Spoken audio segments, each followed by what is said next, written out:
Well, thank you so much, Francie, for joining me yet again on this second podcast that I have the privilege of doing with you today. And for those of you who don't know, we have already done a podcast about Dr. Francie van Wyck's first book. And that book is Breaking the Curse and Living a Blessed Life. And I know in that book we spoke about all the different yes, blessings and curses. And we focused a little bit on the curses. And at the end of the podcast, we spoke a little bit about all the blessings. And when the podcast ended, I had the privilege of speaking a little bit to you about the different mantles that you took up once God revealed that to you. So, if you don't mind, would you please just share the story with all of the people watching today? It's a pleasure. I will do that. Um, we focus a lot on the things that's wrong in our lives because that stops us to walk in the fullness and the blessings that God has prepared for us. And one day the Lord said to me, Francie, the blessings on the bloodlines is greater than the curses. And I want you to go and have a look at your surname. Um, and look at the well-known people on this surname. So I went to the internet, and of course, the first guy that came in my maiden name is Barnard, is Dr. Chris Barnard, the doctor that transplanted the first heart. And the Lord said to me, pick up that mantle. But I remember that in that place, there was such an anointing of God, and I just knew this is a very holy place. Mm. And the next one was, I was not even aware of Chris Barnard, the writer, the famous writer in the history of South Africa. And the Lord said, picked up this mantle. And I did do that. And the importance of this, Charmaine, is that if you look at the origin of mantles in the Word of God, you look at the priesthood, where the mantle, the priesthood, the garments of the priesthood was anointed Mm. and to carry the calling that God God. has put on the priesthood. And when uh, Aaron died, his son had to inherit that. So the mantles were passed from generation to generation. This is why the mantles is so important. Mm. And these two mantles were dormant in the spirit. No one picked it up after the death of those people. And God allowed me to pick it up. And while after that, a pastor came to me and he said to me, Francie, God is dealing with my heart. And I need to take out the heart of stone, and God want to put his heart in me. And the Lord sent me to you to pray for my heart. Mm. And I thought, wow, I was so humbled. And then I understood the reality of what I did. And I think it was after I've written the third book. I said to the Lord, I do not know how a writer should feel, but I don't feel like a writer. And being a writer is such a surprise to me. And the Lord said to me, Francie, you picked up a mantle. Wow. So the power of the blessings and the mantles on the bloodlines. If I did not picked up those mantles, it was dormant in the spirit. Wow. Yes. So that's so true. And I think for all of us and those of you watching, I think it is so important to remember that our focus should never just be on the curses, but it should be on the blessings. And that it should be in that light of thank goodness that that I'm working through my bloodlines and that I'm Mm. working through these different prayers that Abba has placed on my heart, not out of a place of fear but out of a place of victory, because we are already in Mm. victory and we stand on that and we are operating from a place of victory. So I think Yeah. that's very important. And this brings me to your new book, or what I would not say your new book. For me, it's new.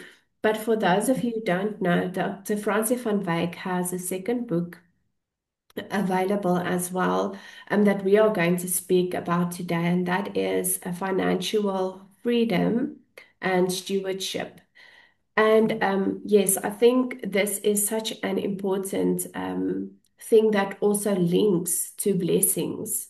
Because when Mm, we look at the people of the Bible, if we look at Job and we look at David and Solomon, and if we look at Abraham and Isaac and Jacob, all of them were so blessed.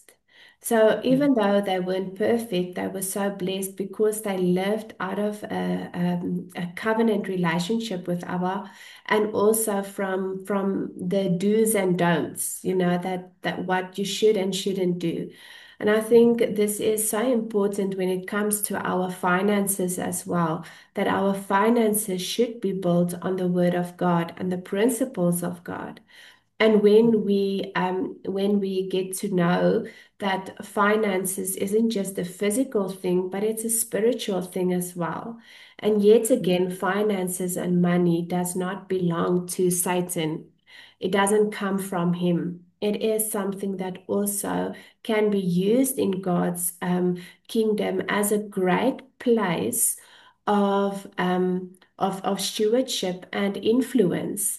If we can all be in that place, just think in what a different world we would live in. But I know that there's a lot of people that's Afrikaans, and we have been brought up in that sense of geld is a evil. So money isn't something that is good.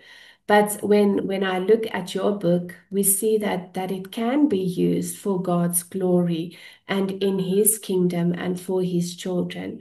So would you please just share with us a little bit about, yes, tapping into heaven's economy? What do you mean by that in your book as well?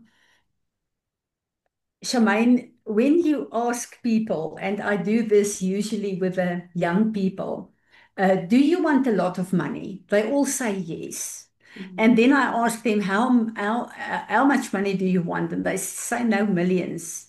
They want to trust God for that. I'm speaking about born again children of God. And then I ask them, okay, if God released that to you, what is your plan for stewarding this money? And no one has an answer. Mhm. And I said, well, if you are the one that need to supply these finances and someone do not have a plan, that means they will just waste it. So why must you get that money? And the point I want to make is that people do not understand money, therefore they do not have respect for money. Mhm. And if you do not have respect for money, you cannot steward it. So, out of my own life again, when you look at the places where most of the children of God are being kept in captive, Mhm. it's by one of the biggest places is finances. And on this earth, we need finances to live. Yes. You can be as spiritual as you want, but we need finances on this earth. And then, as you referred to this, when I started to really cry before God because I had a budget that could not meet the ends, and the devastation this brings into a household, and all the stress, and all the anxiety, and all the fear. And the Lord said to me, this is why I just love the word of God. Francie, I want you to make a study in my words of finances. Mhm. And then he showed me that our spiritual forefathers were the most wealthy people on this earth in their time they lived in. And this is an example for us. And then I asked the Lord, but we earned a salary on that stage of our lives. How do we work this if your salary is not enough? Mhm. And the Lord said to me, Francie, when Jesus named a spirit in the same sentence that he named him, what was that spirit? Mhm. Mammon. Because mammon have the authority to keep us to a place where we cannot live in the blessings and walk in the blessings of God. And mm, this brings such a lot of concern and worries in our lives that our focus start to be on the things that we do not have. mm, And then the Lord said to me that if I am your source, that means that everything that you need is my source. mm, And I, as your source, has no shortage. But you need to understand that everything that I have created have a structure and a order. And when you follow my structure and obey my word, the blessings and the fruit will come in fulfillment in your life. And as I started to study this, that was a time where this prosperity teachings was just going all over the world. And I detested that. I knew this is the biggest place of witchcraft, trying to manipulate God and His word. And that caused me to step back a bit. I don't want to touch this finance thing in ministry. And then the Lord started to open His word to me. And, there's a big debate about the tithe. Let's just call the tithe in the first place. Um, uh, is it Old Testament? Is it New Testament? And mm, then people that do not understand that there is an Old Testament that is just as relevant as the New Testament today. You cannot separate something except the physical sacrifices of animals.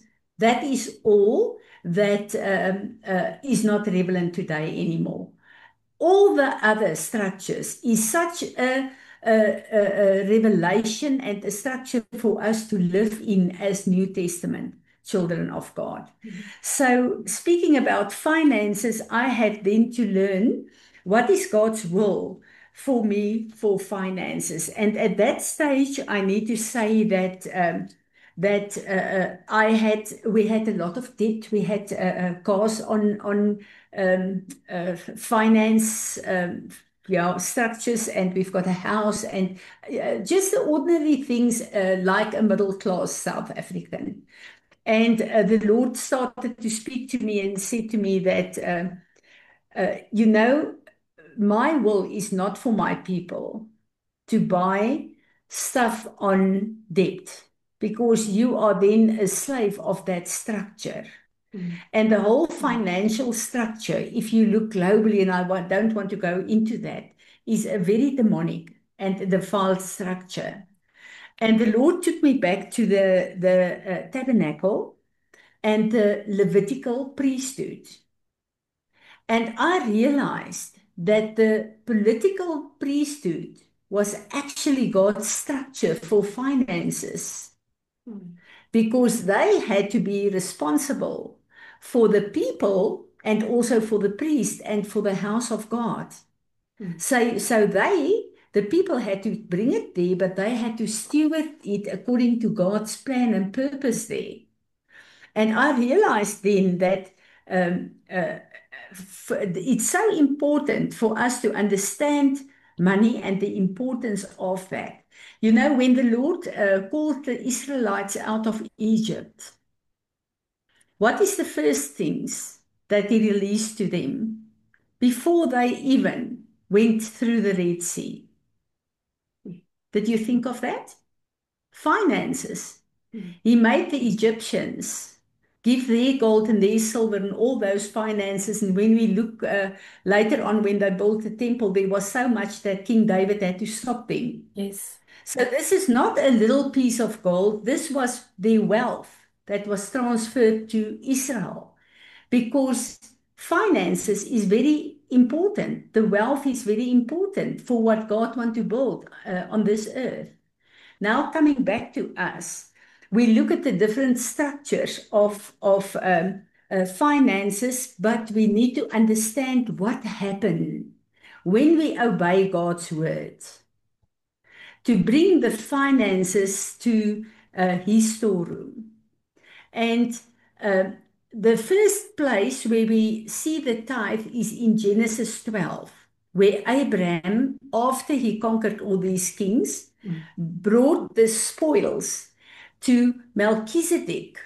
Mm. And Melchizedek is the king of Salem, that's actually Jerusalem Mm. in the Old Testament. And the word there says that he was a king priest. And the order of Melchizedek was an order that God then activated in covenant language for Abraham to bring the tithe to Melchizedek, and Melchizedek had to bless Abraham and pray for him. And they broke the bread and the wine. We know the whole place of covenant there. Yes. So the important thing is that God then put the structure of tithing, his tithing in place in the Word of God. And if we look at what happened there, is that Abraham said to the Lord, "Thank you that you gave me the power and the authority to conquer these kings." And out of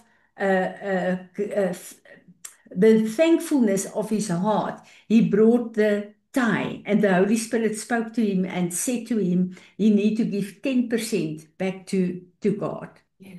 And this was the first physical place where the tithing was mentioned in the Bible. Mm. But a very important thing that I want to touch here is that when you make a study of the Word of God, you see that God always released to us abundance, but he kept a part for himself to test us. What happened in the Garden of Eden? They had everything that God blessed them with, except they cannot touch the tree of life. That was actually Jesus in the Old Testament. They could not touch that in that stage.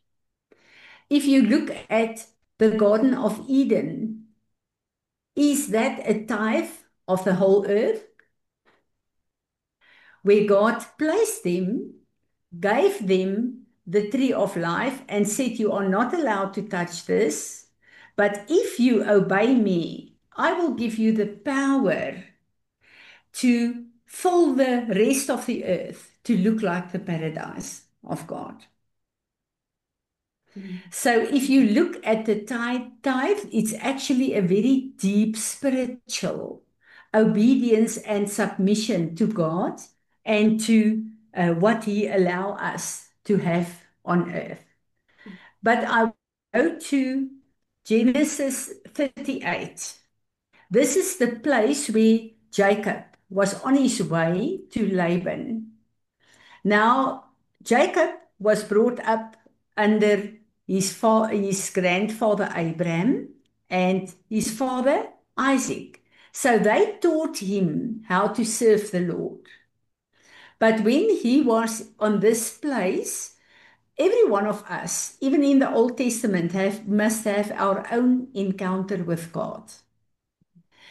And when he had that dream with a ladder coming up and down, the encounter with God, at that place, the Lord said to him, "Jacob," and he gave the same covenant that he gave to Abram and to Isaac to Jacob. And he said that I'm the God of your father, of Abraham and of Isaac, and I'm your God, and I will multiply you. And that whole covenant God gave to him.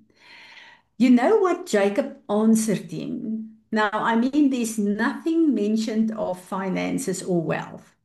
He answered God and said, "This is the house of God. From this day, I will give you a tithe of everything that you release to me." Mm. So when we look at what Jesus did on Calvary, we get so emotional that we say, "Lord, I will do everything for you." Mm. But God, through the blood of Jesus, um, cut a covenant with us. And the way that me and you answer this covenant is to give a tithe. Every time we give our tithe, We say, I'm in a covenant with the Creator God, the Most High God. But what is so important for us to understand, when we live in South Africa, we pay in rand and cents, in America in dollar.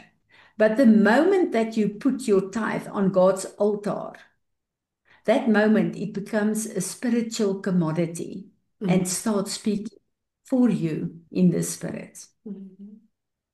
Well, that's amazing. And I think there's so much, that's what I also just spoke about at the beginning of the podcast, is that it's not just a physical thing, but it is definitely linked to the spirit as well and what goes on in the spirit.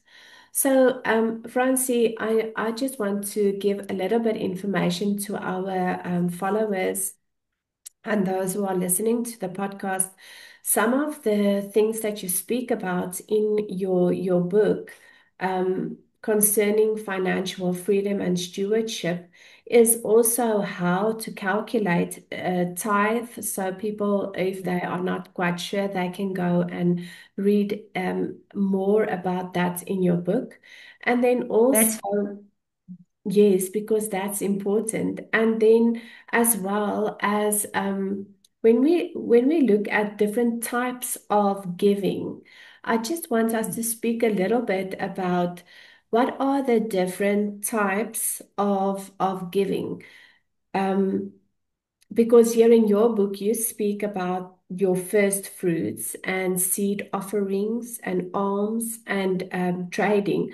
I don't want us to go into depth of all of them, but just for people to get an understanding of what different types of giving might be. What would your summary be with regards to that? I just want to say, make one comment on tithing before I go there. A lot of people come and say, but I give more than a tithe to God. God is only asking for your tithe. Whatever you give extra is not your tithe. A tithe is a tithe. It says a tithe. And we cannot impress God with finances. We Yes. need to understand that. We need to obey Him. We cannot impress God. He's impressed with us already because we are His children through the blood of Jesus. So there's a lot of people that think they can give more and that will be good. So touching on the different types of giving, one of the big things in my heart is first fruits. Mhm. When you look at I want to quote the New Testament, Ephesians 1 verse 14, it says in the Amplified that when we honor God, this is a honoring to God. When we honor Him with the first of our income. Now, when we are farmers, it's the first little lamb coming from your season, the first crops that you are harvesting, the first of everything. You bring it to God. Why? To say, Lord, you are my source, and I honor you with the first. And then the word says, God then secure the rest of your income. And then to know that the power of a first fruit is Jesus. On first fruit day, he was raised from the dead.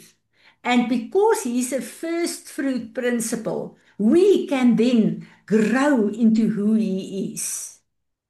And this is a first fruit. You decide on your first fruit. If you are not a farmer, when you are working for a salary, that first increase, that whatever, or you make an amount. The places where we give first fruits is during the feast times of God, and especially first fruit day. And you decide what you want to honor God with, and then you bring it before Him as an honoring. So the first fruit and the power and the principle of that is just such a holy place to me. Seed offerings, it's easy. Jesus said to us, you can sow seeds 30-fold, 60-fold, 100-fold. Mhm. And there's a scripture in Deuteronomy 1 verse 11 that says even 1,000-fold.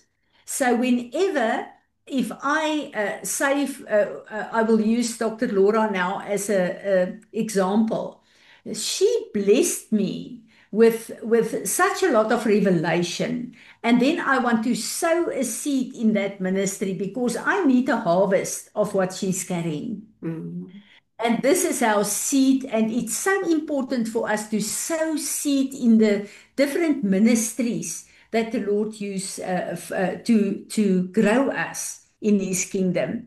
And then alms. There's a scripture in Proverbs that really is just I cannot grasp it with my mind, but God says there that if you lend, say for instance, if God tells you to give 100 rand to a poor person, God has lent money from you, and He will give you back exactly that amount that you do, rand for rand.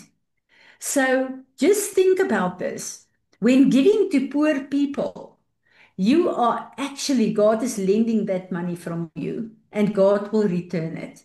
That to me is, this is why Jesus said the poor will always be with us. We are there to look after the poor. And we need to make sure that alms is part of our giving. And then trading is a very, very important thing that God taught me. You know, when the angel came to Manoah, Samson's father and mother, with the word of God, he came and he said, "You will have a son." That whole prophecy that the Lord gave to them. There's a very important thing. They immediately brought an offering. Yes. And the word says the angel went up in the smoke of that offering. So, what happens when you sit under teachings and you feel this is something I need in my life? You trade in that. And we've got a, a habit in our church that when there's a speaker that brings a word and you feel God spoke to me now, you stand up and you go and put an offering in that basket. So we are actually trading into the revelation that God is giving us. Mm. And that's a very powerful place of trading finances. Wow, that's also just amazing. I think what we need to understand and take away from this podcast today is that we really need to delve into the principles in God's word, with regards to finances. And it's always good to read up more. And I think, when we speak about this book that you wrote, there's so much in this book that can benefit us. And I think the first word here in the foreword that you wrote is freedom.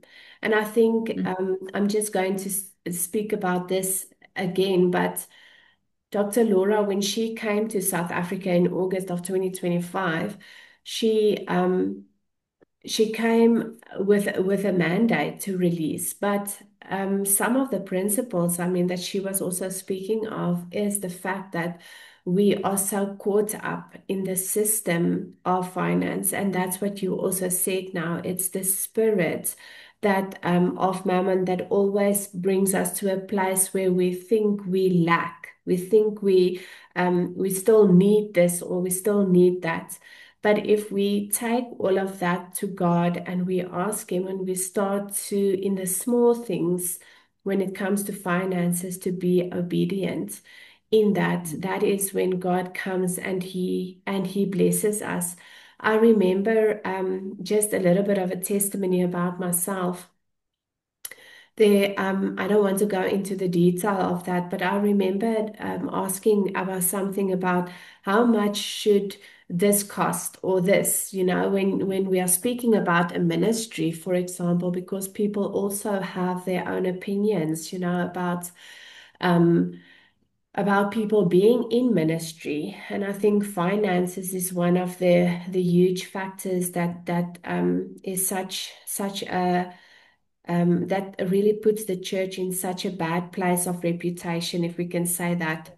Mhm. But then Abba spoke to me and he said, um, "Don't limit me.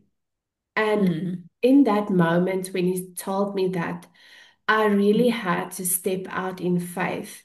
I remember being a teacher for 15 years and stepping into ministry and counseling and things like that was a huge stepping out of the system. And I'm not saying that that is where everybody is currently, but just part of the strength of my testimony is really putting everything in his hands and asking him, what do I need to get rid of? What don't I really need?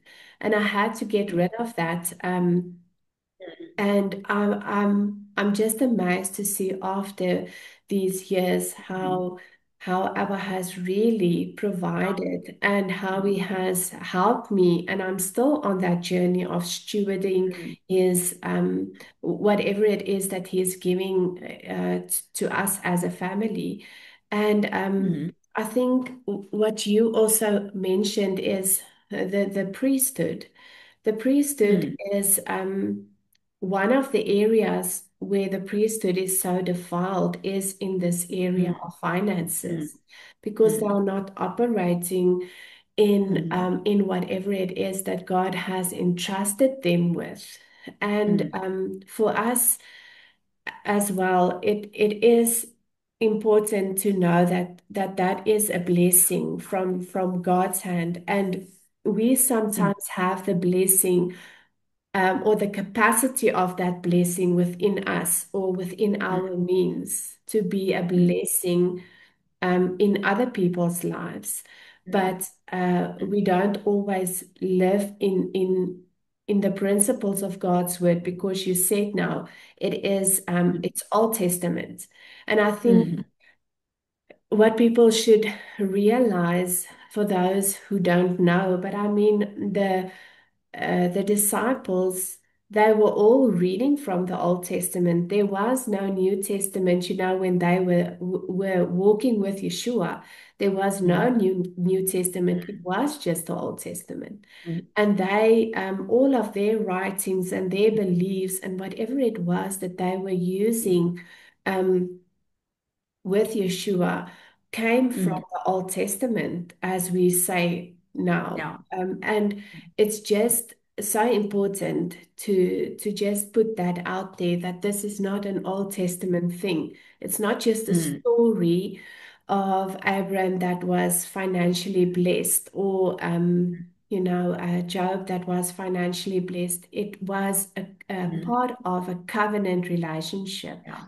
And that Mm, is this whole purpose for me doing these podcasts with you is for people to understand that we need to reclaim and understand that we are part of a royal priesthood and that yeah. all of these things are part of our inheritance and Yeah. our blessings. And we should seek Mm, out each step of the way and not just be content mm, with the curse, if I can say it in mm, that sense. We mm, need to rise up in our authority and ask Abba, like I think it's 2 Timothy that says, well, study yourself to show yourself approved. And that's mm, part of what we are busy with now in this yeah. podcast is just to tell people that these books are available for them to purchase and to read up more and to be equipped with the knowledge at the end of the day. And we should not, like Hosea 4 says, we should not reject knowledge just Yeah. because of our preconceived ideas or tradition or Yeah. how it was being taught in this church or that church. We should take hold of the truth of God's word in all the different areas. I want to add something because I feel the Holy Spirit prompt me to do this, and this is a challenge to each and every one of us. In my walk with learning and discovering God's structure for finances, I was still young in ministry, and I had to go on a ministry trip. And I thought, shoot, this will be very, very expensive. And I thought, okay, maybe I will ask a few of my intercessors to pray with me for the finances, and the Lord said to me, Francis, stop. If I'm sending you on this mission tour, I am able to pay for everything you need. Change your mind and your attitude. You can choose if your wallet will supply for you, that's connected to mammon because of your mindset, or if I'm going to provide for you because this is stepping into kingdom finances.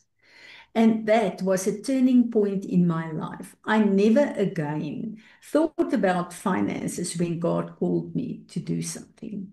Yeah, that's amazing. And also, yet again, at the end of your book, you also speak about breaking financial curses. And I think that Yeah, is, it's such an important thing for us to close off with. But yeah, yes, you take us through, yet again, you take us through why these curses are there. And then yeah, also in this book, for those of you who don't know, but in this book, there are prayers as well that's included for you to be able to use and pray for yeah, yourself. But I think yeah. what you Mm, said now is so important. We need to, once you read these books, once you read them, you need to change your mind so that your yeah, mind do not agree with the plans of Satan anymore. yeah. And that is also the spirit, like you said, the spirit of poverty that can be a Mm, generational thing that comes from one generation to the absolutely. next, but you don't even know Absolutely. that. So that might just be a mindset that is connected to that spirit. And then because of that mindset, it triggers or gives legal rights to that Mm, specific spirit of poverty, and then you will yeah. constantly live in that place of poverty, um, Mm, financially, but also spiritually. But yeah. whatever happens, like you said, whatever happens in the spirit is what Mm, happens in the physical as well. So mm, we need to seek him out and yeah. find out what He wants for us and for our Yeah. lives and for every area, and that includes finances. Yeah. So thank you so much, Francie. I just also want to say that in the links below, you will find all of the websites, our website as well, where you will be able to order both of the books that we were speaking about today, where you will be able to order them. And then we will also put in the link at the bottom of this podcast where you can maybe come into contact with Dr. Francie van Wyk as well and to learn more about her teachings. There are some of her teachings also available on YouTube. If you just go and search out her name, some of the teachings that she did also pops up. So you are more than welcome to then just go and do and listen more about what she also has to say about different other topics. And whenever you come to Bothaville, where Dr. Francie van Wyk currently stays to visit her ministry there as well. It's such a wonderful place to learn more about God's word as well. So thank you so much, Francie, for joining us today. And I'm looking forward to doing another podcast with you soon. Thank you, Charmaine. Be blessed.